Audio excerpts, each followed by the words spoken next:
दोस्तों, हर हर महादेव। शिव पुराण कोटिरुद्र संहिता अध्याय 37-43। भगवान शिव को संतुष्ट करने वाले व्रतों का वर्णन, शिवरात्रि व्रत की विधि एवं महिमा का कथन। तदनंतर ऋषियों के पूछने पर सूची ने शिवजी की आराधना के द्वारा उत्तम एवं मनोवांछित फल प्राप्त करने वाले बहुत से महान स्त्री पुरुषों के नाम बताए। इसके बाद ऋषियों ने फिर पूछा, व्यास शिष्य, किस व्रत से संतुष्ट होकर भगवान शिव उत्तम सुख प्रदान करते हैं? जिस व्रत के अनुष्ठान से भक्तजनों को भोग और मोक्ष की प्राप्ति हो सके, उसका आप विशेष रूप से वर्णन कीजिए। सूची ने कहा, महर्षियों, तुमने जो कुछ पूछा है वही बात किसी समय ब्रह्मा, विष्णु तथा पार्वती जी ने भगवान शिव से पूछी थी।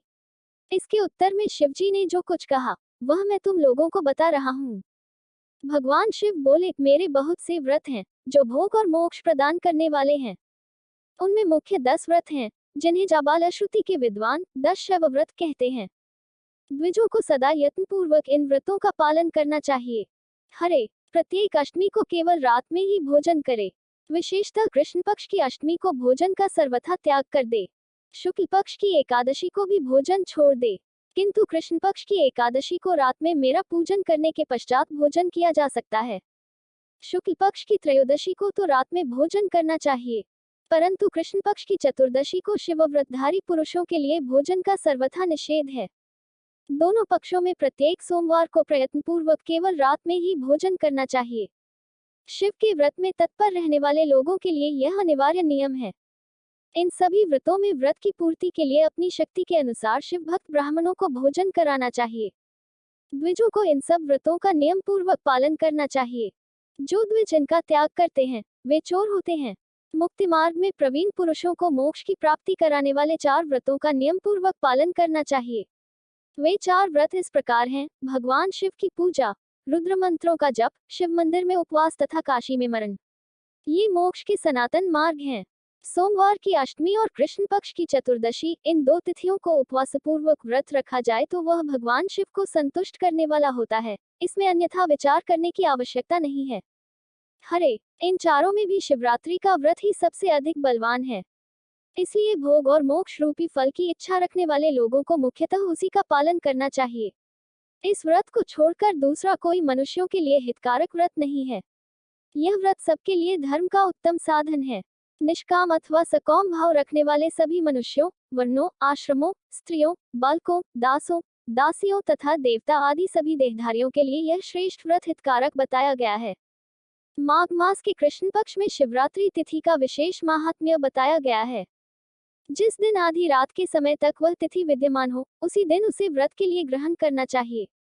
शिवरात्रि करोड़ों हत्याओं के पाप का नाश करने वाली है। केशव, उस दिन सवेरे से लेकर जो कार्य करना आवश्यक है उसे प्रसन्नता पूर्वक तुम्हें बता रहा हूँ, तुम ध्यान देकर सुनो।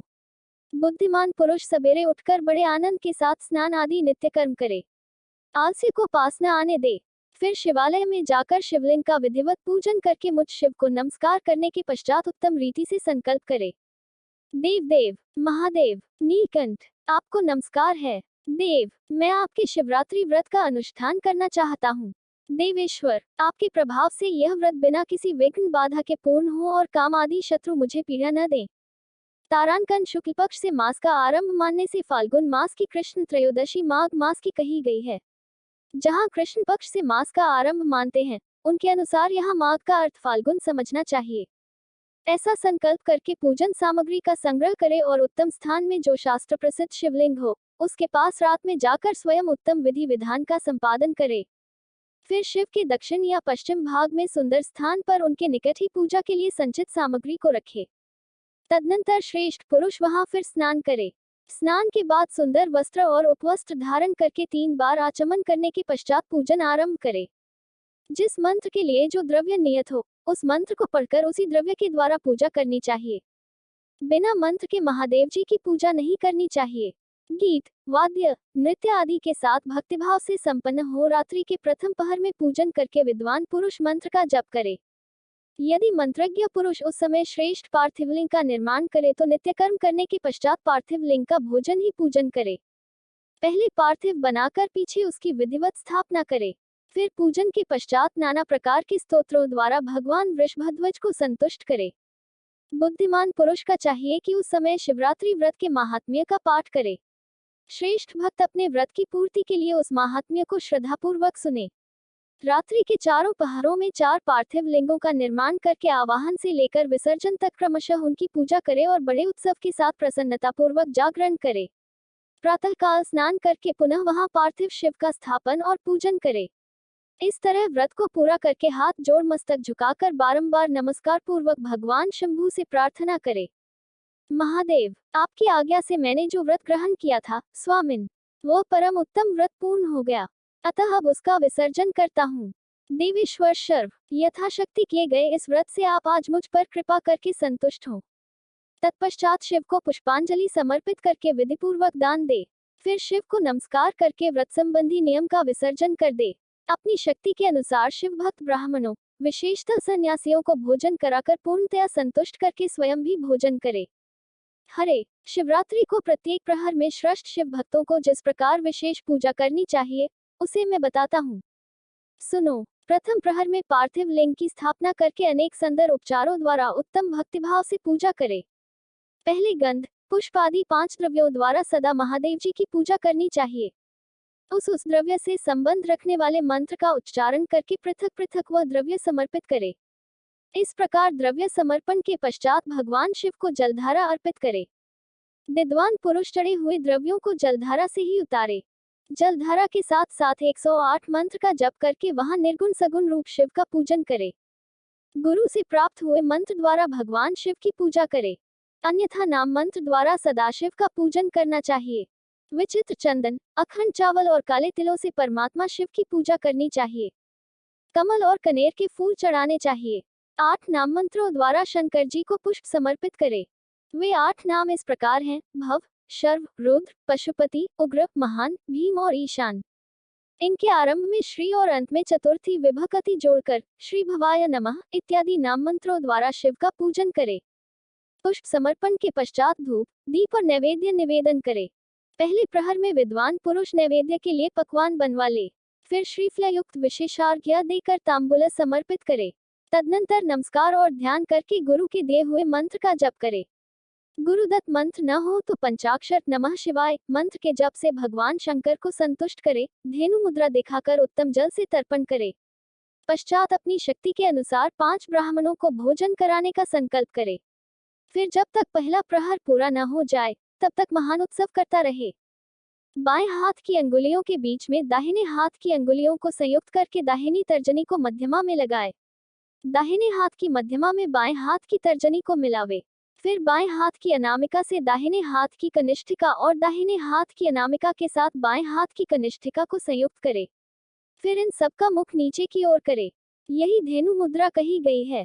दूसरा प्रहर आरंभ होने पर पुनः पूजन के लिए संकल्प करे, अथवा एक ही समय चारों प्रहरों के लिए संकल्प करके पहले प्रहर की भांति पूजा करता रहे।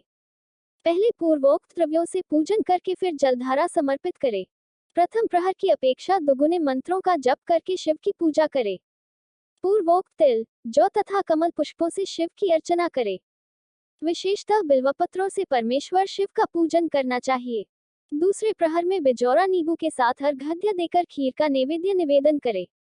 जनार्दन, इसमें पहले की अपेक्षा मंत्रों की दुगुनी आवृत्ति करनी चाहिए।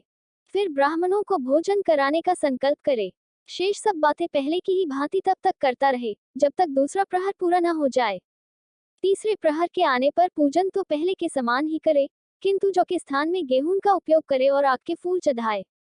उसके बाद नाना प्रकार के धूप एवं दीप देकर पोए का नैवेद्य भोग लगाए। उसके साथ भांति भांति के शाक भी अर्पित करे। इस प्रकार पूजन करके कपूर से आरती उतारे। अनार के फल के साथ अर्घ्य दे और दूसरे प्रहर की अपेक्षा दुगुना मंत्र जप करे। तदनंतर दक्षिणा सहित ब्राह्मण भोजन का संकल्प करे और तीसरे प्रहर के पूरे होने तक पूर्ववत उत्सव करता रहे। चौथा प्रहर आने पर तीसरे प्रहर की पूजा का विसर्जन कर दे। पुनः आवाहन आदि करके विधिवत पूजा करे। उड़द, कंगनी, मूंग, सप्तधान्य, शंखी पुष्प तथा बिल्वपत्रों से परमेश्वर शंकर का पूजन करे। उस प्रहर में भांति भांति की मिठाइयों का नैवेद्य लगाए अथवा उड़द के बड़े आदि बनाकर उनके द्वारा सदाशिव को संतुष्ट करे। केले के फल के साथ अथवा अन्य विविध फलों के साथ शिव को अर्घ्य दे। तीसरे प्रहर की अपेक्षा दूना मंत्र जप करे और यथाशक्ति ब्राह्मण भोजन का संकल्प करे। गीत, वाद्य तथा नृत्य से शिव की आराधना पूर्वक समय बिताए। भक्तजनों को तब तक महान उत्सव करते रहना चाहिए जब तक अरुणोदय न हो जाए। अरुणोदय होने पर पुनः स्नान करके भौति भौति के पूजनोपचारों और उपहारों द्वारा शिव की अर्चना करे। तत्पश्चात अपना अभिषेक कराए, नाना प्रकार के दान दे और प्रहर की संख्या के अनुसार ब्राह्मणों तथा सन्यासियों को अनेक प्रकार के भोज्य पदार्थों का भोजन कराए। फिर शंकर को नमस्कार करके पुष्पांजलि दे और बुद्धिमान पुरुष उत्तम स्तुति करके प्रार्थना करे। सुखदायक कृपा निधान शिव, मैं आपका हूँ, मेरे प्राण आप में ही लगे हैं और मेरा चित्त सदा आपका ही चिंतन करता है। यह जानकर आप जैसा उचित समझें वैसा करें। भूतनाथ, मैंने जानकर या अनजान में जो जप और पूजन आदि किया है, उसे समझकर दयासागर होने के नाते ही आप मुझ पर प्रसन्न हो। उस उपवास व्रत से जो फल हुआ हो, उसी से सुखदायक भगवान शंकर मुझ पर प्रसन्न हो। महादेव, मेरे कुल में सदा आपका भजन होता रहे। जहाँ के आप इष्ट देवता न हो, उस कुल में मेरा कभी जन्म न हो। इस प्रकार प्रार्थना करने के पश्चात भगवान शिव को पुष्पांजलि समर्पित करके ब्राह्मणों से तिलक और आशीर्वाद ग्रहण करे। तदनंतर शंभू का विसर्जन करे। जिसने इस प्रकार व्रत किया हो, उससे मैं दूर नहीं रहता। इस व्रत के फल का वर्णन नहीं किया जा सकता। मेरे पास ऐसी कोई वस्तु नहीं है जिसे शिवरात्रि व्रत करने वाले के लिए मैं दे न डालूं। जिसके द्वारा अनायास ही इस व्रत का पालन हो गया, उसके लिए भी अवश्य ही मुक्ति का बीज बो दिया गया। मनुष्यों को प्रतिमास भक्तिपूर्वक शिवरात्रि व्रत करना चाहिए। तत्पश्चात इसका उद्यापन करके मनुष्य सांगोपांग फल लाभ करता है। इस व्रत का पालन करने में मैं शिव निश्चय ही उपासक के समस्त दुखों का नाश कर देता हूँ और उसे भोग मोक्ष आदि संपूर्ण मनोवांछित फल प्रदान करता हूँ। सूची कहते हैं, महर्षियों, भगवान शिव का यह अत्यंत हितकारक और अद्भुत वचन सुनकर श्री विष्णु अपने धाम को लौट आए। उसके बाद इस उत्तम व्रत का अपना हित चाहने वाले लोगों में प्रचार हुआ। किसी समय केशव ने नारद जी से भोग और मोक्ष देने वाले इस दिव्य शिवरात्रि व्रत का वर्णन किया था। शिव पुराण कोटिरुद्र संहिता अध्याय 39। शिवरात्रि व्रत के उद्यापन की विधि। ऋषि बोले, सूत जी, अब हमें शिवरात्रि व्रत के उद्यापन की विधि बताइए, जिसका अनुष्ठान करने से साक्षात भगवान शंकर निश्चय ही प्रसन्न होते हैं। सूत जी ने कहा, ऋषियों, तुम लोग भक्तिभाव से आदर पूर्वक शिवरात्रि के उद्यापन की विधि सुनो, जिसका अनुष्ठान करने से वह व्रत अवश्य ही पूर्ण फल देने वाला होता है। लगातार 14 वर्षों तक शिवरात्रि के शुभ व्रत का पालन करना चाहिए। त्रयोदशी को एक समय भोजन करके चतुर्दशी को पूरा उपवास करना चाहिए। शिवरात्रि के दिन नित्य कर्म संपन्न करके शिवालय में जाकर विधिपूर्वक शिव का पूजन करे। तत्पश्चात वहां यत्नपूर्वक एक दिव्य मंडल बनवाए, जो तीनों लोकों में गौरीतिलक नाम से प्रसिद्ध है। उसके मध्य भाग में दिव्य लिंगभद्र मंडल की रचना करे अथवा मंडप के भीतर सर्वतभद्र मंडल का निर्माण करे। वहां प्राजापत्य नामक कलशों की स्थापना करनी चाहिए। वे शुभ कलश वस्त्र, फल और दक्षिणा के साथ होने चाहिए। उन सबको मंडप के पार्श्व भाग में यत्नपूर्वक स्थापित करे। मंडप के मध्य भाग में एक सोने का अथवा दूसरी धातु तांबे आदि का बना हुआ कलश स्थापित करे। व्रती पुरुष उस कलश पर पार्वती सहित शिव की सुवर्णमयी प्रतिमा बनाकर रखे। वो प्रतिमा एक पल तोले अथवा आधे पल सोने की होनी चाहिए या जैसी अपनी शक्ति हो, उसके अनुसार प्रतिमा बनवा ले। वाम भाग में पार्वती और दक्षिण भाग में शिव की प्रतिमा स्थापित करके ऋत्री में उनका पूजन करे। आलस्य छोड़कर पूजन का काम करना चाहिए। उस कार्य में 4 ऋत्विजों के साथ एक पवित्र आचार्य का वरण करे और उन सब की आज्ञा लेकर भक्तिपूर्वक शिव की पूजा करे। रात को प्रत्येक प्रहर में पृथक पृथक पूजा करत हुए जागरण करे। व्रती पुरुष भगवत संबंधी कीर्तन, गीत एवं नृत्य आदि के द्वारा सारी रात बिताए। इस प्रकार विधिवत पूजन पूर्वक भगवान शिव को संतुष्ट करके प्रातःकाल पुनः पूजन करने के पश्चात सविधि होम करे। फिर यथाशक्ति प्राजापत्य विधान करे। फिर ब्राह्मणों को भक्तिपूर्वक भोजन कराए और यथाशक्ति दान दे। इसके बाद वस्त्र, अलंकार तथा आभूषणों द्वारा पत्नी सहित ऋत्विजों को अलंकृत करके उन्हें विधिपूर्वक पथक पथक दान दे। फिर आवश्यक सामग्रियों से युक्त बछड़े सहित गौ का आचार्य को यह कहकर विधिपूर्वक दान दे कि इस दान से भगवान शिव मुझ पर प्रसन्न हो। तत्पश्चात कलश सहित उस मूर्ति को वस्त्र के साथ वृषभ की पीठ पर रखकर संपूर्ण अलंकारों सहित उसे आचार्य को अर्पित कर दे। इसके बाद हाथ जोड़ मस्तक झुका बड़े प्रेम से गदगद वाणी में महाप्रभु महेश्वर देव से प्रार्थना करे। देव देव, महादेव, शरणागत वत्सल, देवेश्वर, इस व्रत से संतुष्ट हो आप मेरे ऊपर कृपा कीजिए। शिव शंकर, मैंने भक्तिभाव से इस व्रत का पालन किया है। इसमें जो कमी रह गई हो, वह आपके प्रसाद से पूरी हो जाए। शंकर, मैंने अनजान में या जानबूझकर जो जप पूजन आदि किया है, वह आपकी कृपा से सफल हो। इस तरह परमात्मा शिव को पुष्पांजलि अर्पण करके फिर नमस्कार एवं प्रार्थना करे। जिसने इस प्रकार व्रत पूरा कर लिया, उसकी उस व्रत में कोई न्यूनता नहीं रहती। उससे वह मनोवांछित सिद्धि प्राप्त कर लेता है, इसमें संशय नहीं है। शिव पुराण कोटिरुद्र संहिता अध्याय 40। अनजान में शिवरात्रि व्रत करने से एक भील पर भगवान शंकर की अद्भुत कृपा। ऋषियों ने पूछा, सूत जी, पूर्व काल में किसने इस उत्तम शिवरात्रि व्रत का पालन किया था और अनजान में भी इस व्रत का पालन करके किसने कौन सा फल प्राप्त किया था? सूत जी ने कहा, ऋषियों, तुम सब लोग सुनो, मैं इस विषय में एक निषाद का प्राचीन इतिहास सुनाता हूँ, जो सब पापों का नाश करने वाला है। पहले की बात है, किसी वन में एक भील रहता था, जिसका नाम था कुरुद्र। उसका कुटुंब बड़ा था तथा वह बलवान और क्रूर स्वभाव का होने के साथ ही क्रूरतापूर्ण कर्म में तत्पर रहता था। वह प्रतिदिन वन में जाकर मृगों को मारता और वहीं रहकर नाना प्रकार की चोरियां करता था। उसने बचपन से ही कभी कोई शुभ कर्म नहीं किया था। इस प्रकार वन में रहते हुए उस दुरात्मा भील का बहुत समय बीत गया। तदनंतर एक दिन बड़ी सुंदर एवं शुभकारक शिवरात्रि आई, किंतु वह दुरात्मा घने जंगल में निवास करने वाला था, इसलिए उस व्रत को नहीं जानता था। उसी दिन उस भील के माता पिता और पत्नी ने भूख से पीड़ित होकर उससे याचना की, वनच हमें खाने को दो। उनके इस प्रकार याचना करने पर वह तुरंत धनुष लेकर चल दिया और मृगों के शिकार के लिए सारे वन में घूमने लगा। दैवयोग से उसे उस दिन कुछ भी नहीं मिला और सूर्य अस्त हो गया। इससे उसको बड़ा दैख हुआ और वह सोचने लगा, अब मैं क्या करूं, कहाँ जाऊं, आज तो कुछ नहीं मिला। घर में जो बच्चे हैं, उनका तथा माता पिता का क्या होगा? मेरी जो पत्नी है, उसकी भी क्या दशा होगी? अतः मुझे कुछ लेकर ही घर जाना चाहिए, अन्यथा नहीं। ऐसा सोचकर वह व्याध एक जलाशय के समीप पहुंचा और जहां पानी में उतरने का घाट था, वहां जाकर खड़ा हो गया। वह मन ही मन यह विचार करता था कि यहाँ कोई न कोई जीव पानी पीने के लिए अवश्य आएगा। उसी को मारकर कृतकृत्य हो उसे साथ लेकर प्रसन्नतापूर्वक घर को जाऊंगा। ऐसा निश्चय करके वह व्याध एक बेल के पेड़ पर चढ़ गया और वहीं जल साथ लेकर बैठ गया। उसके मन में केवल यही चिंता थी कि कब कोई जीव आएगा और कब मैं उसे मारूंगा।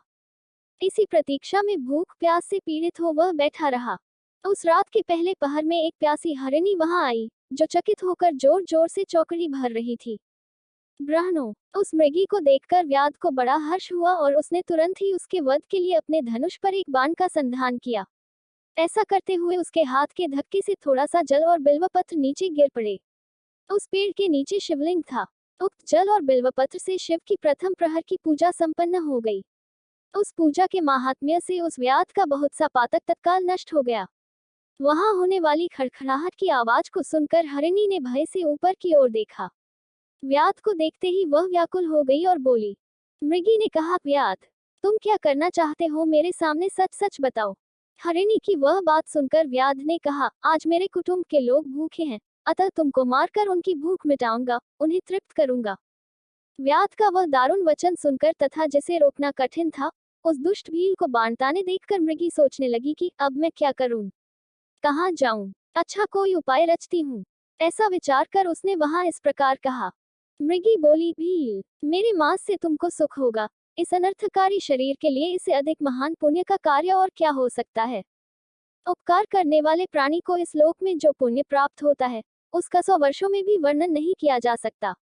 परंतु इस समय मेरे सब बच्चे मेरे आश्रम में ही हैं, मैं उन्हें अपनी बहन को अथवा स्वामी को सौंपकर लौट आऊंगी। वनच तुम मेरी इस बात को मिथ्या न समझो, मैं फिर तुम्हारे पास लौट आऊंगी, इसमें संशय नहीं है। सत्य से ही धरती टिकी हुई है, सत्य से ही समुद्र अपनी मर्यादा में स्थित है और सत्य से ही निर्झरों से जल की धाराएं गिरती रहती हैं। सत्य में ही सब कुछ स्थित है। सूची कहते हैं, मृगी के ऐसा कहने पर भी जब व्याध ने उसकी बात नहीं मानी, तब उसने अत्यंत विस्मित एवं भयभीत हो पुनः इस प्रकार कहना आरंभ किया। मृगी बोली, व्याध, सुनो, मैं तुम्हारे सामने ऐसी शपथ खाती हूँ, जिससे घर जाने पर मैं अवश्य तुम्हारे पास लौट आऊंगी। ब्राह्मण यदि वेद बेचे और तीनों काल संध्या न करे तो उसे जो पाप लगता है, पति की आज्ञा का उल्लंघन करके स्वेच्छानुसार कार्य करने वाली स्त्रियों को जिस पाप की प्राप्ति होती है, किए हुए उपकार को न मानने वाले, भगवान शंकर से विमुख रहने वाले, दूसरों से द्रोह करने वाले, धर्म को लांघने वाले तथा विश्वासघात और छल करने वाले लोगों को जो पाप लगता है, उसी पाप से मैं भी लिप्त हो जाऊं, यदि लौटकर यहाँ न आऊं। इस तरह अनेक शपथ खाकर जब मृगी चुपचाप खड़ी हो गई, तब उस व्याध ने उस पर विश्वास करके कहा, अच्छा अब तुम अपने घर को जाओ। तब वह मृगी बड़े हर्ष के साथ पानी पीकर अपने आश्रम मंडल में गई। इतने में ही रात का वह पहला प्रहर व्याध के जागते ही जागते बीत गया। तब उस हिरनी की बहन दूसरी मृगी, जिसका पहली ने स्मरण किया था, उसी की राह देखती हुई जल पीने के लिए वहां आ गई। उसे देखकर भील ने स्वयं बाण को तरकश से खींचा। ऐसा करते समय पुनः पहले की भांति भगवान शिव के ऊपर जल और बिल्वपत्र गिरे। उसके द्वारा महात्मा शंभू की दूसरे प्रहर की पूजा संपन्न हो गई। यद्यपि वह प्रसंगवश ही हुई थी, तो भी व्याध के लिए सुखदायिनी हो गई। मृगी ने उसे बाण खींचते देख पूछा, वनच्च यह क्या करते हो? व्याध ने पूर्ववत उत्तर दिया, मैं अपने भूखी कुटुंब को तृप्त करने के लिए तुझे मारूंगा। यह सुनकर वह मृगी बोली। मृगी ने कहा, व्याध मेरी बात सुनो, मैं धन्य हूँ। मेरा देह धारण सफल हो गया, क्योंकि इस नित्य शरीर के द्वारा उपकार होगा। परंतु मेरे छोटे छोटे बच्चे घर में हैं, अतः मैं एक बार जाकर उन्हें अपने स्वामी को सौंप दूं, फिर तुम्हारे पास लौट आऊंगी। व्याध बोला, तुम्हारी बात पर मुझे विश्वास नहीं है, मैं तुझे मारूंगा, इसमें संशय नहीं है। यह सुनकर वह हरिणी भगवान विष्णु की शपथ खाती हुई बोली, व्याध जो कुछ मैं कहती हूँ उसे सुनो। यदि मैं लौटकर न आऊं तो अपना सारा पुण्य हार जाऊं, क्योंकि जो वचन देकर उससे पलट जाता है वह अपने पुण्य को हार जाता है। जो पुरुष अपनी विवाहिता स्त्री को त्याग कर दूसरी के पास जाता है, वैदिक धर्म का उल्लंघन करके कपोलकल्पित धर्म पर चलता है, भगवान विष्णु का भक्त होकर शिव की निंदा करता है, माता पिता की निधन तिथि को श्राद्ध आदि न करके उसे सूना बिता देता है तथा मन में संताप का अनुभव करके अपने दिए हुए वचन को पूरा करता है, ऐसे लोगों को जो पाप लगता है वही मुझे भी लगे, यदि मैं लौटकर न आऊं। सूची कहते हैं, उसके ऐसा कहने पर व्याध ने उस मृगी से कहा, जाओ। मृगी जल पीकर हर्षपूर्वक अपने आश्रम को गई। इतने में ही रात का दूसरा प्रहर भी व्याध के जागते जागते बीत गया। इसी समय तीसरा प्रहर आरंभ हो जाने पर मृगी के लौटने में बहुत विलंब हुआ। जान चकित हो व्याध उसकी खोज करने लगा। इतने में ही उसने जल के मार्ग में एक हिरण को देखा। वह बड़ा हृष्ट पुष्ट था। उसे देखकर वनच्च को बड़ा हर्ष हुआ और वह धनुष पर बाण रखकर उसे मार डालने को उद्यत हुआ। ऐसा करते समय उसके प्रारब्धवश कुछ जल और बिल्वपत्र शिवलिंग पर गिरे। उससे उसके सौभाग्य से भगवान शिव की तीसरे प्रहर की पूजा संपन्न हो गई। इस तरह भगवान ने उस पर अपनी दया दिखाई। पत्तों के गिरने आदि का शब्द सुनकर उस मृग ने व्याध की ओर देखा और पूछा, क्या करते हो? व्याध ने उत्तर दिया, मैं अपने कुटुंब को भोजन देने के लिए तुम्हारा वध करूंगा। व्याध की यह बात सुनकर हरिण के मन में बड़ा हर्ष हुआ और तुरंत ही व्याध से इस प्रकार बोला। हरिण ने कहा, मैं धन्य हूँ, मेरा हृष्ट पुष्ट होना सफल हो गया, क्योंकि मेरे शरीर से आप लोगों की तृप्ति होगी। जिसका शरीर परोपकार के काम में नहीं आता, उसका सब कुछ व्यर्थ चला गया। जो सामर्थ्य रहते हुए भी किसी का उपकार नहीं करता है, उसकी वह सामर्थ्य व्यर्थ चली जाती है तथा वह परलोक में नरकगामी होता है। परंतु एक बार मुझे जाने दो, मैं अपने बालकों को उनकी माता के हाथ में सौंपकर और उन सबको धीरज बंधाकर यहाँ लौट आऊंगा। उसके ऐसा कहने पर व्याध मन ही मन बड़ा विस्मित हुआ। उसका हृदय कुछ शुद्ध हो गया था और उसके सारे पापपुंज नष्ट हो चुके थे। उसने इस प्रकार कहा। व्याध बोला, जो जो यहाँ आए वे सब तुम्हारी ही तरह बातें बनाकर चले गए, परंतु वे वंचक अभी तक यहाँ नहीं लौटे हैं। मृग, तुम भी इस समय संकट में हो, इसलिए झूठ बोलकर चले जाओगे। फिर आज मेरा जीवन निर्वाह कैसे होगा? मृग बोला, व्याध, मैं जो कुछ कहता हूँ उसे सुनो, मुझ में असत्य नहीं है। सारा चराचर ब्रह्मांड सत्य से ही टिका हुआ है। जिसकी वाणी झूठी होती है, उसका पुण्य उसी क्षण नष्ट हो जाता है। तथापि भील, तुम मेरी सच्ची प्रतिज्ञा सुनो। संध्या काल में मैथुन तथा शिवरात्रि के दिन भोजन करने से जो पाप लगता है, झूठी गवाही देने, धरोहर को हड़प लेने तथा संध्या न करने से द्विज को जो पाप होता है, वही पाप मुझे भी लगे, यदि मैं लौटकर न आऊं। जिसके मुख से कभी शिव का नाम नहीं निकलता, जो सामर्थ्य रहते हुए भी दूसरों का उपकार नहीं करता, पर्व के दिन श्रीफल तोड़ता, अभक्ष्य भक्षण करता तथा शिव की पूजा किए बिना और भस्म लगाए बिना भोजन कर लेता है, इन सब का पातक मुझे लगे, यदि मैं लौटकर न आऊं।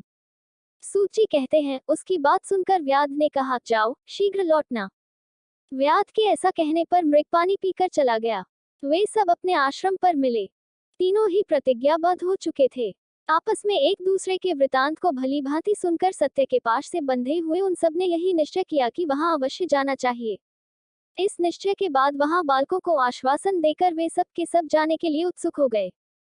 उस समय जेठी मृगी ने वहां अपने स्वामी से कहा, स्वामिन, आपके बिना यहाँ बालक कैसे रहेंगे?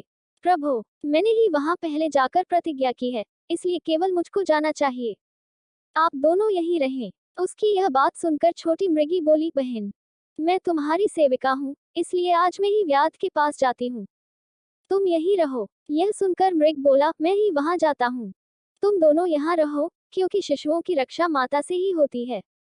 स्वामी की यह बात सुनकर उन दोनों मृगियों ने धर्म की दृष्टि से उसे स्वीकार नहीं किया। वे दोनों अपने पति से प्रेम पूर्वक बोली, प्रभु, पति के बिना इस जीवन को धिक्कार है। तब उन सबने अपने बच्चों को सांत्वना देकर उन्हें पड़ोसियों के हाथ में सौंप दिया और स्वयं शीघ्र ही उस स्थान को प्रस्थान किया जहां वह व्याध शिरोमणि उनकी प्रतीक्षा में बैठा था। उन्हें जाते देख उनके वे सब बच्चे भी पीछे पीछे चले आए। उन्होंने यह निश्चय कर लिया था कि इन माता पिता की जो गति होगी वही हमारी भी हो। उन सबको एक साथ आया देख व्याध को बड़ा हर्ष हुआ। उसने धनुष पर बाण रखा। उस समय पुनः जल और बिल्वपत्र शिव के ऊपर गिरे। उससे शिव की चौथे प्रहर की शुभ पूजा भी संपन्न हो गई। उस समय व्याध का सारा पाप तत्काल भस्म हो गया। इतने में ही दोनों मृगियां और मृग बोल उठे, व्याध शिरोमणे, शीघ्र कृपा करके हमारे शरीर को सार्थक करो। उनकी यह बात सुनकर व्याध को बड़ा विस्मय हुआ। शिव पूजा के प्रभाव से उसको दुर्लभ ज्ञान प्राप्त हो गया। उसने सोचा, ये मृग ज्ञानहीन पशु होने पर भी धन्य है, सर्वथा आदरणीय है, क्योंकि अपने शरीर से ही परोपकार में लगे हुए हैं। मैंने इस समय मनुष्य जन्म पाकर भी किस पुरुषार्थ का साधन किया? दूसरे के शरीर को पीड़ा देकर अपने शरीर को पोसा है। प्रतिदिन अनेक प्रकार के पाप करके अपने कुटुंब का पालन किया है। हाय, ऐसे पाप करके मेरी क्या गति होगी, अथवा मैं किस गति को प्राप्त होऊंगा? मैंने जन्म से लेकर अब तक जो पातक किया है उसका इस समय मुझे स्मरण हो रहा है। मेरे जीवन को धिक्कार है, धिक्कार है। इस प्रकार ज्ञान संपन्न होकर व्याध ने अपने बाण को रोक लिया और कहा, श्रेष्ठ मृगो, तुम जाओ, तुम्हारा जीवन धन्य है। व्याध के ऐसा कहने पर भगवान शंकर तत्काल प्रसन्न हो गए और उन्होंने व्याध को अपने सम्मानित एवं पूजित स्वरूप का दर्शन कराया तथा कृपापूर्वक उसके शरीर का स्पर्श करके उससे प्रेम से कहा, भील, मैं तुम्हारे व्रत से प्रसन्न हूँ, वर मांगो। व्याध भी भगवान शिव के उस रूप को देखकर तत्काल जीवन मुक्त हो गया और मैंने सब कुछ पा लिया यो कहता हुआ उनके चरणों के आगे गिर पड़ा। उसके इस भाव को देखकर भगवान शिव भी मन ही मन बड़े प्रसन्न हुए और उसे गु नाम देकर कृपा दृष्टि से देखते हुए उन्होंने उसे दिव्य वर दिए। शिव बोले, व्याध, सुनो, आज से तुम श्रृंगारपुर में उत्तम राजधानी का आश्रय ले दिव्य भोगों का उपभोग करो। तुम्हारे वंश की वृद्धि निर्विघ्न रूप से होती रहेगी। देवता भी तुम्हारी प्रशंसा करेंगे। व्याध, मेरे भक्तों पर स्नेह रखने वाले भगवान श्री राम एक दिन निश्चय ही तुम्हारे घर पधारेंगे और तुम्हारे साथ मित्रता करेंगे। तुम मेरी सेवा में मन लगाकर दुर्लभ मोक्ष पा जाओगे। इसी समय वे सब मृग भगवान शंकर का दर्शन और प्रणाम करके मृग्योनि से मुक्त हो गए तथा दिव्य देहधारी हो विमान पर बैठकर शिव के दर्शन मात्र से शाप मुक्त हो दिव्य धाम को चले गए। तब से अर्बुद पर्वत पर भगवान शिव व्याधेश्वर के नाम से प्रसिद्ध हुए, जो दर्शन और पूजन करने पर तत्काल भोग और मोक्ष प्रदान करने वाले हैं। महर्षियों, वह व्याध भी उस दिन से दिव्य भोगों का उपभोग करता हुआ अपनी राजधानी में रहने लगा।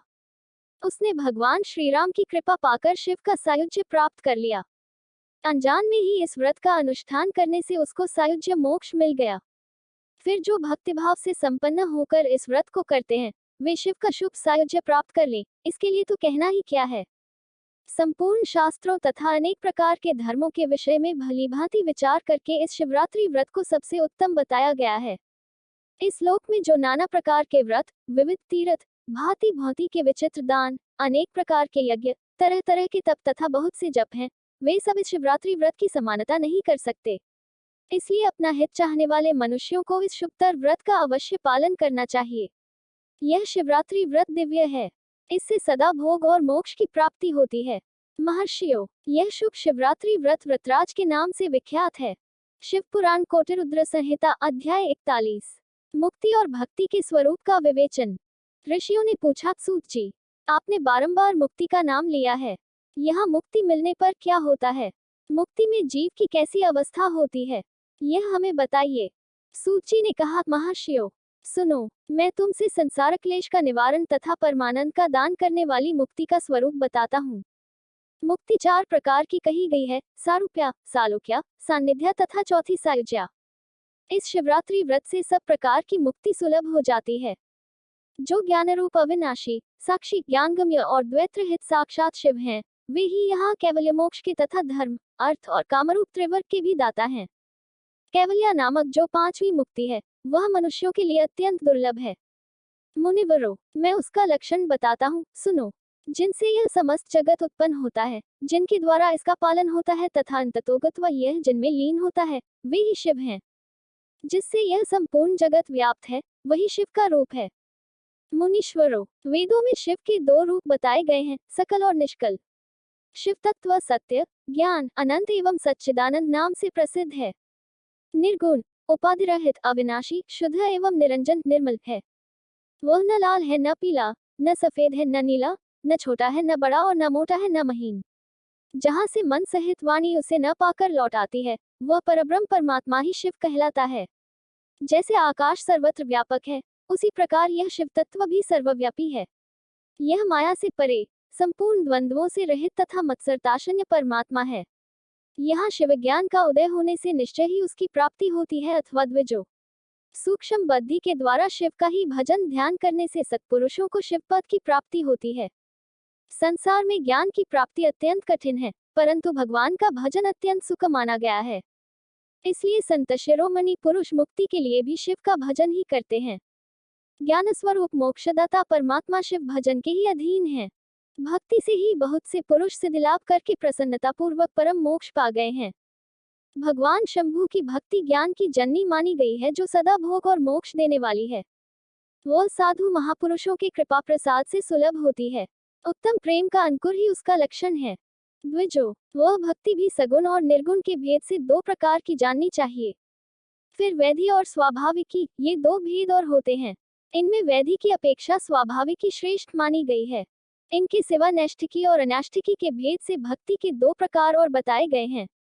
नैष्ठिकी भक्ति 6 प्रकार की जाननी चाहिए और अनैष्ठिकी एक ही प्रकार की। फिर विहिता और अविहिता के भेद से विद्वानों ने उसके अनेक प्रकार माने हैं। उनके बहुत से भेद होने के कारण यहाँ विस्तृत वर्णन नहीं किया जा रहा है। उन दोनों प्रकार की भक्तियों के श्रवण आदि भेद से 9 अंग जानने चाहिए। भगवान की कृपा के बिना इन भक्तियों का संपादन होना कठिन है और उनकी कृपा से सुगमता पूर्वक इनका साधन होता है। द्विजो, भक्ति और ज्ञान को शंभु ने एक दूसरे से भिन्न नहीं बताया है, इसलिए उनमें भेद नहीं करना चाहिए। ज्ञान और भक्ति दोनों के ही साधक को सदा सुख मिलता है। ब्राह्मणों, जो भक्ति का विरोधी है, उसे ज्ञान की प्राप्ति नहीं होती। भगवान शिव की भक्ति करने वाले को ही शीघ्रतापूर्वक ज्ञान प्राप्त होता है। अतः मुनीश्वरों, महेश्वर की भक्ति का साधन करना आवश्यक है। उसी से सबकी सिद्धि होगी, इसमें संशय नहीं है। महर्षियों, तुमने जो कुछ पूछा था, उसी का मैंने वर्णन किया है। इस प्रसंग को सुनकर मनुष्य सब पापों से निस्संदेह मुक्त हो जाता है। शिव पुराण कोटिरुद्र संहिता अध्याय 42।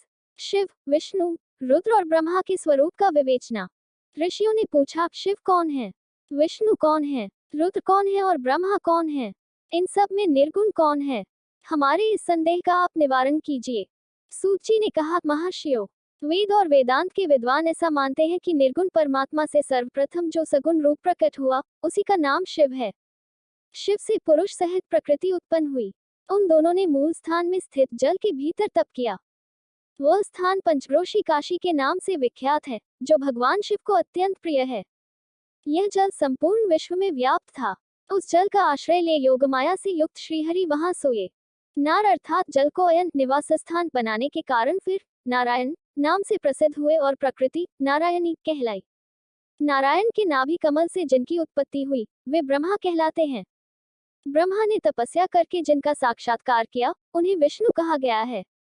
ब्रह्मा और विष्णु के विवाद को शांत करने के लिए निर्गुण शिव ने जो रूप प्रकट किया, उसका नाम महादेव है। उन्होंने कहा, मैं शंभु ब्रह्मा जी के ललाट से प्रकट होऊंगा। इस कथन के अनुसार समस्त लोकों पर अनुग्रह करने के लिए जो ब्रह्मा जी के ललाट से प्रकट हुए, उनका नाम रुद्र हुआ। इस प्रकार रूपहित परमात्मा सबके चिंतन का विषय बनने के लिए साकार रूप में प्रकट हुए। वे ही साक्षात भक्तवत्सल शिव हैं। तीनों गुणों से भिन्न शिव में तथा गुणों के धाम रुद्र में उसी तरह वास्तविक भेद नहीं है, जैसे सुवर्ण और उसके आभूषण में नहीं है। दोनों के रूप और कर्म समान हैं। दोनों समान रूप से भक्तों को उत्तम गति प्रदान करने वाले हैं। दोनों समान रूप से सबके सेवनीय हैं तथा नाना प्रकार के लीला विहार करने वाले हैं। भयानक पराक्रमी रुद्र सर्वथा शिवरूप ही हैं। वे भक्तों के कार्य की सिद्धि की निमित्त विष्णु और ब्रह्मा की सहायता करने के लिए प्रकट हुए हैं। अन्य जो देवता जिस क्रम से प्रकट हुए हैं, उसी क्रम से लय को प्राप्त होते हैं, परंतु रुद्रदेव उस तरह लीन नहीं होते। उनका साक्षात शिव में ही लय होता है। ये प्राकृत प्राणी रुद्र में मिलकर ही लय को प्राप्त होते हैं, परंतु रुद्र इनमें मिलकर लय को नहीं प्राप्त होते। यह भगवती श्रुति का उपदेश है। सब लोग रुद्र का भजन करते हैं, किंतु रुद्र किसी का भजन नहीं करते। वे भक्तवत्सल होने के कारण कभी कभी अपने आप भक्तजनों का चिंतन कर लेते हैं। जो दूसरे देवता का भजन करते हैं, वे उसी में लीन होते हैं, इसीलिए वे दीर्घकाल के बाद रुद्र में लीन होने का अवसर पाते हैं। जो कोई रुद्र के भक्त हैं, वे तत्काल शिव हो जाते हैं, अतः उनके लिए दूसरे की अपेक्षा नहीं रहती। यह सनातन श्रुति का संदेश है। द्विजो, अज्ञान अनेक प्रकार का होता है, परंतु विज्ञान का एक ही स्वरूप है। वह अनेक प्रकार का नहीं होता। उसको समझने का प्रकार मैं बताऊंगा, तुम लोग आदरपूर्वक सुनो। ब्रह्मा से लेकर तृण पर्यंत जो कुछ भी यहाँ देखा जाता है, वह सब शिवरूप ही है। उसमें नानात्व की कल्पना मिथ्या है। सृष्टि के पूर्व भी शिव की सत्ता बताई गई है, सृष्टि के मध्य में भी शिव विराज रहे हैं, सृष्टि के अंत में भी शिव रहते हैं, और जब सब कुछ शून्यता में परिणत हो जाता है, उस समय भी शिव की सत्ता रहती ही है। अतः मुनीश्वरों, शिव को ही चतुर्गुण कहा गया है। वे ही शिव शक्तिमान होने के कारण सगुण जानने योग्य हैं। इस प्रकार वे सगुण निर्गुण के भेद से दो प्रकार के हैं। जिन शिव ने ही भगवान विष्णु को संपूर्ण सनातन वेद, अनेक वर्ण, अनेक मात्रा तथा अपना ध्यान एवं पूजन दिए हैं, वे ही संपूर्ण विद्याओं के ईश्वर हैं, ऐसी सनातन श्रुति है। अतएव शंभु को वेदों का प्राकट्यकर्ता तथा वेदपति कहा गया है। वे ही सब पर अनुग्रह करने वाले साक्षात शंकर हैं। कर्ता, भर्ता, हर्ता, साक्षी तथा निर्गुण भी वे ही हैं। दूसरों के लिए काल का मान है, परंतु कालस्वरूप रुद्र के लिए काल की कोई गणना नहीं है, क्योंकि वे साक्षात स्वयं महाकाल हैं और महाकाली उनके आश्रित हैं। ब्राह्मण रुद्र और काली को एक से ही बताते हैं। उन दोनों ने सत्य लीला करने वाली अपनी इच्छा से ही सब कुछ प्राप्त किया है। शिव का कोई उत्पादक नहीं है, उनका कोई पालक और संहारक भी नहीं है। ये स्वयं सबके हेतु हैं। एक होकर भी अनेकता को प्राप्त हो सकते हैं और अनेक होकर भी एकता को। एक ही बीज बाहर होकर वृक्ष और फल आदि के रूप में परिणत होता हुआ पुनः बीज भाव को प्राप्त हो जाता है। इसी प्रकार शिवरूपी महेश्वर स्वयं एक से अनेक होने में हेतु हैं। यह उत्तम शिवज्ञान तत्वतः बताया गया है। ज्ञानवान पुरुष ही इसको जानता है, दूसरा नहीं। मुनि बोले, सूत जी, आप लक्षण सहित ज्ञान का वर्णन कीजिए, जिसको जानकर मनुष्य शिव भाव को प्राप्त हो जाता है। सारा जगत शिव कैसे है अथवा शिव ही संपूर्ण जगत कैसे हैं? ऋषियों का यह प्रश्न सुनकर पौराणिक शिरोमणि सूची ने भगवान शिव के चरणारविंदों का चिंतन करके उनसे कहा। शिव पुराण कोटिरुद्र संहिता अध्याय 43। शिव संबंधी तत्वज्ञान का वर्णन तथा उसकी महिमा, कोटिरुद्र संहिता का महात्म्य एवं उपसंहार। सूची ने कहा, ऋषियों, मैंने शिव ज्ञान जैसा सुना है, उसे बता रहा हूँ। तुम सब लोग सुनो, वह अत्यंत गुह्य और परम मोक्ष स्वरूप है। ब्रह्मा, नारद, सनकादि, मुनि, व्यास तथा कपिल, इनके समाज में इन्हीं लोगों ने निश्चय करके ज्ञान का जो स्वरूप बताया है, उसी को यथार्थ ज्ञान समझना चाहिए। संपूर्ण जगत शिव में है, यह ज्ञान सदा अनुशीलन करने योग्य है। सर्वज्ञ विद्वान को यह निश्चित रूप से जानना चाहिए कि शिव सर्व में है। ब्रह्मा से लेकर तन पर्यंत जो कुछ जगत दिखाई देता है, वह सब शिव ही हैं। वे महादेव जी ही शिव कहलाते हैं। जब उनकी इच्छा होती है, तब वे इस जगत की रचना करते हैं। वे ही सबको जानते हैं, उनको कोई नहीं जानता। वे इस जगत की रचना करके स्वयं इसके भीतर प्रविष्ट होकर भी इससे दूर हैं। वास्तव में उनका इसमें प्रवेश नहीं हुआ है, क्योंकि वे निर्लिप्त सच्चिदानंद स्वरूप हैं।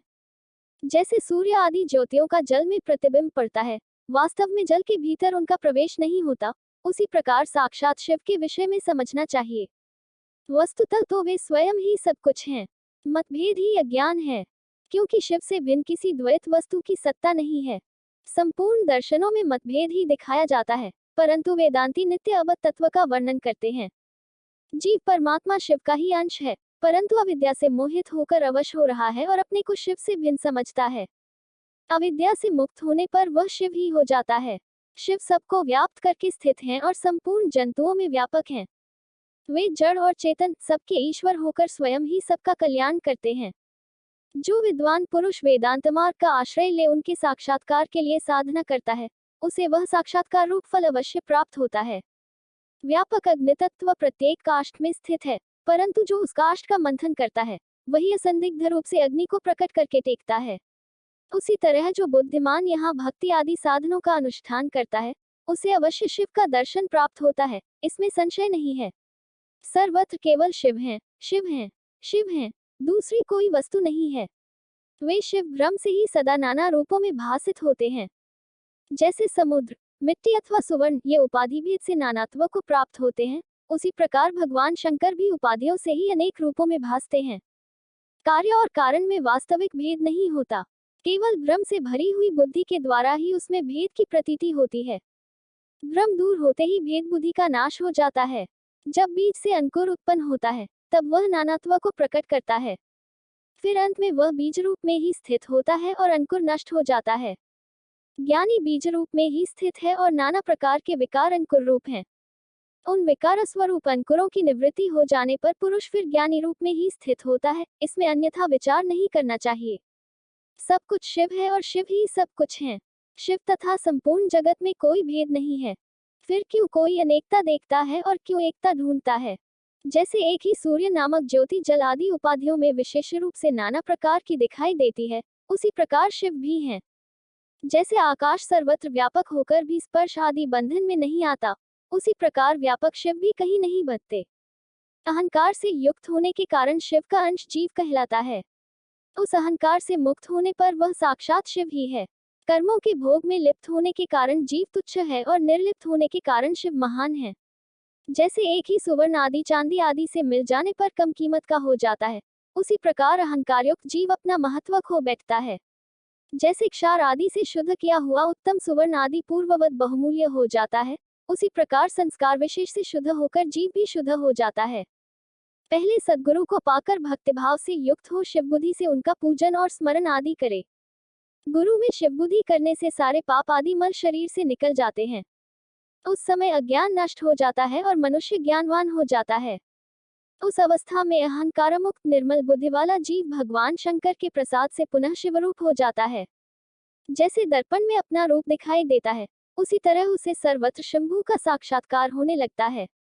वही जीवन मुक्त कहलाता है। शरीर गिर जाने पर वह जीवन मुक्त ज्ञानी शिव में मिल जाता है।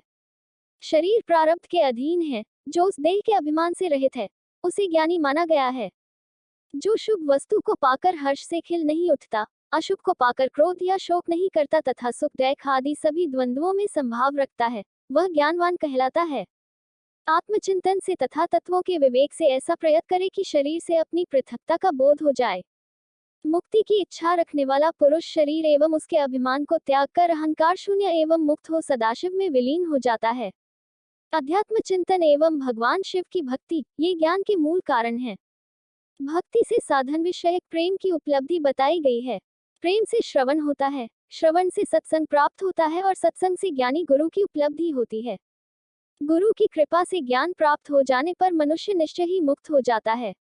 इसलिए जो समझदार है उसे सदा शंभू का ही भजन करना चाहिए। जो अनन्य भक्ति से युक्त होकर शंभू का भजन करता है उसे अंत में अवश्य ही मोक्ष प्राप्त हो जाता है। अतः मुक्ति की प्राप्ति के लिए भगवान शंकर से बढ़कर दूसरा कोई देवता नहीं है। उनकी शरण लेकर जीव संसार बंधन से छूट जाता है।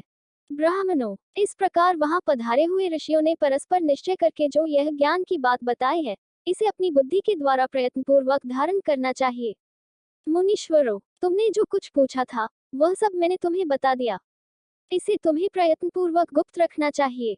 ऋषि बोले, व्यास शिष्य, आपको नमस्कार है। आप धन्य हैं, शिव भक्तों में श्रेष्ठ हैं। आपने हमें शिव तत्व संबंधी परम उत्तम ज्ञान का श्रवण कराया है। आपकी कृपा से हमारे मन की भ्रांति मिट गई। हम आपसे मोक्षदायक शिव तत्व का ज्ञान पाकर बहुत संतुष्ट हुए हैं। सूची ने कहा, द्विजो, जो नास्तिक हो, श्रद्धाहीन हो और शठ हो, जो भगवान शिव का भक्त न हो तथा इस विषय को सुनने की रुचि न रखता हो, उसे इस तत्व ज्ञान का उपदेश नहीं देना चाहिए। व्यास जी ने इतिहास, पुराणों, वेदों और शास्त्रों का बारंबार विचार करके उनका सार निकालकर मुझे उपदेश दिया है। इसका एक बार श्रवण करने मात्र से सारे पाप भस्म हो जाते हैं। अभक्त को भक्ति प्राप्त होती है और भक्त की भक्ति बढ़ती है। दोबारा सुनने से उत्तम भक्ति प्राप्त होती है। तीसरी बार सुनने से मोक्ष प्राप्त होता है। अतः भोग और मोक्ष रूप फल की इच्छा रखने वाले लोगों को इसका बारंबार श्रवण करना चाहिए।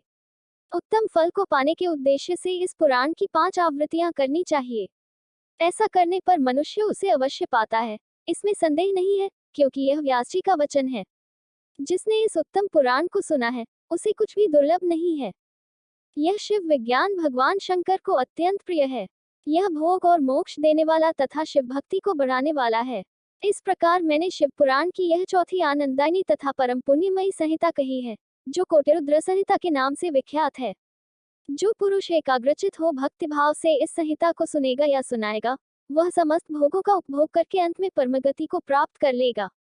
दोस्तों, अगली वीडियो देखने के लिए आप चैनल सब्सक्राइब जरूर करें। हर हर महादेव। दोस्तों।